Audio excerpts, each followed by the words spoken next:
30 வருஷம் 40 வருஷம் கழிச்சு கூட வருது ஒரு சிலருக்கெல்லாம். ஏன் அப்படி வருது? ஏன் அப்போ கல்யாணத்தையோ ஆரம்பிக்கும் போதோ, ஒரு வேலையை ஆரம்பிக்கும் போதோ, அல்லது ஒரு ஊழியத்தை ஆரம்பிக்கும் போதோ நமக்கு அந்த சந்தேகம் வரல? ஏன் அப்போ கூட இல்லை, நாம தேவ சித்தம் தான் அப்படின்னு சொல்லி திருமணத்துக்கு ஒத்துக்கிறோம், அல்லது அந்த வேலையை ஆரம்பிக்கிறோம், அல்லது அந்த ஊழியத்துக்கு ஒப்பு கொடுத்து வருகிறோம்.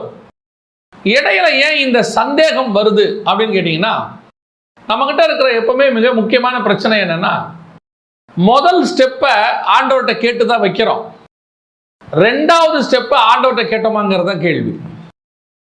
முதல்ல ஆரம்பிக்கும் போது தேவ சித்தத்தோடு தான் ஆரம்பிக்கிறோம். அதுக்கப்புறம் ஒவ்வொரு விஷயத்தையும் தேவனிடத்திலிருந்து கேட்டு ஆரம்பிக்கிறோமா?